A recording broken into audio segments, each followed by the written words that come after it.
a country with over 1 billion people, thousands of years of history, and the world's spiciest food. But behind the saris, samosas, and sacred rivers is a military that's so vast, so capable, and so battle-ready, you'd think it was coded by a Marvel villain.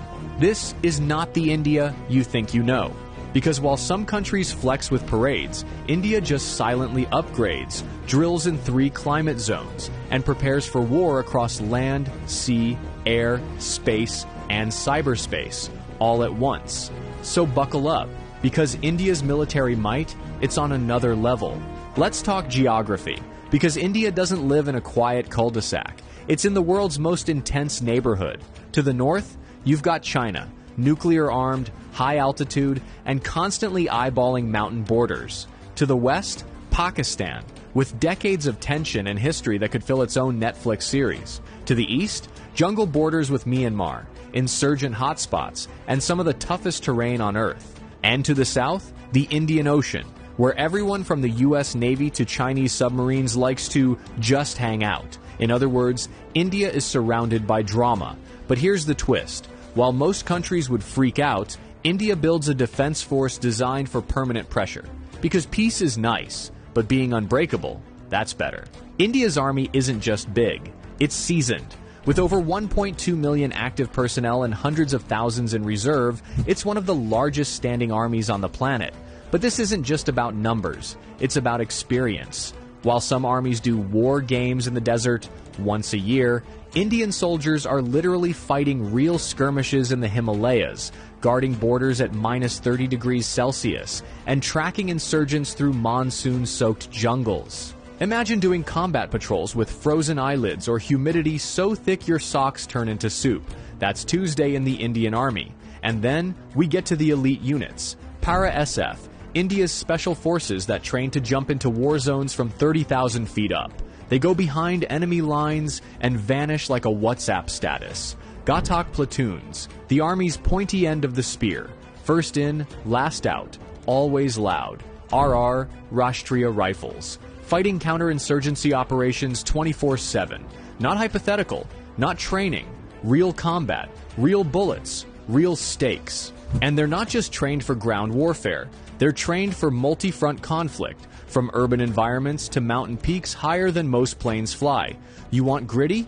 India's army defines it. Now let's talk sky supremacy. The Indian Air Force, or IAF, doesn't mess around. With over 1,500 aircraft, it's one of the biggest and most versatile air forces in the world. And it flies everything. You've got Sukhoi Su-30 MK-IS, multi-role monsters that dogfight like fighter jets and strike like bombers. Rafale jets, precision, speed, stealth. These things could thread a needle from a mile away. Tejas, India's indigenous fighter jet that proves Make in India also means mess with me and perish. Oh, and the pilots? They train at altitudes where oxygen is a suggestion, and landing strips are made of ice. But IAF's strength goes beyond jets. You've got AWACS for battlefield surveillance, airborne refueling tankers for long-range operations, and missile systems that give enemy aircraft approximately 0 chances. In a real conflict, India could deploy squadrons to multiple theaters, rain down firepower from 3 directions, and still have jets in reserve.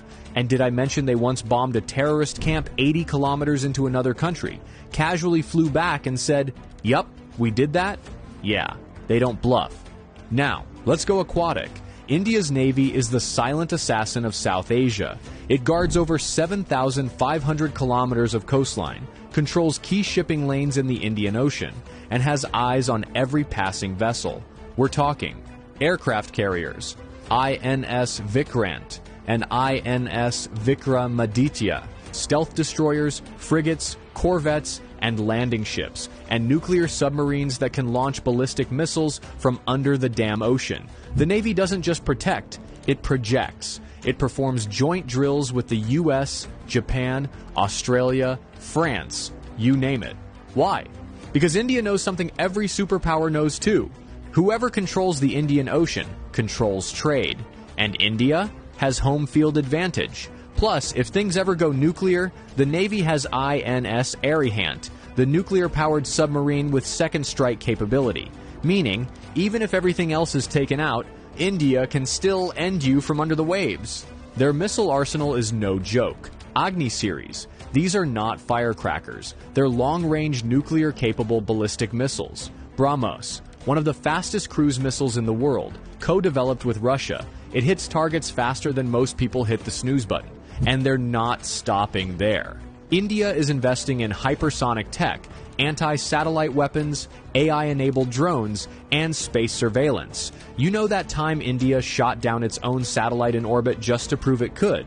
Yeah, that was the military equivalent of flexing in zero gravity.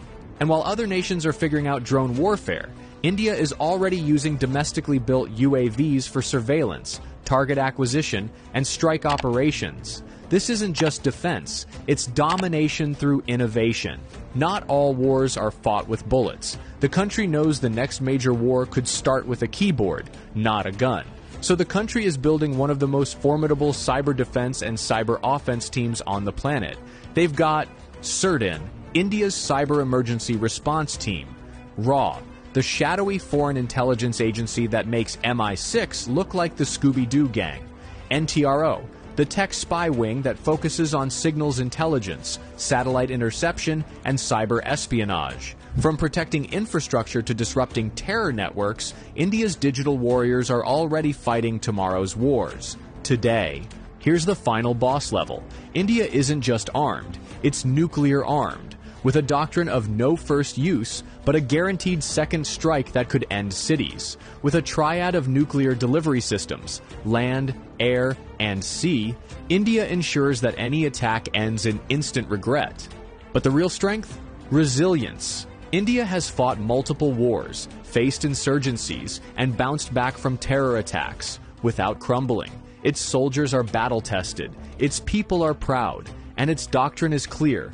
We don't want war, but if you bring it, we finish it. So, yeah, next time someone says India is just software engineers, spicy food, and spiritual gurus, remind them it's also one of the largest, most experienced militaries in the world, a nuclear power with cutting-edge tech, a regional powerhouse with global reach, and a nation that trains for every possible threat, just in case the unthinkable becomes real. And while India believes in peace, it's fully prepared for war. Hit that like button if you learned something new. Subscribe if you want more military deep dives like this. And remember, never underestimate quiet strength, especially when it has 1.4 billion people behind it. Until next time, stay smart, stay curious, and maybe don't pick a fight with India.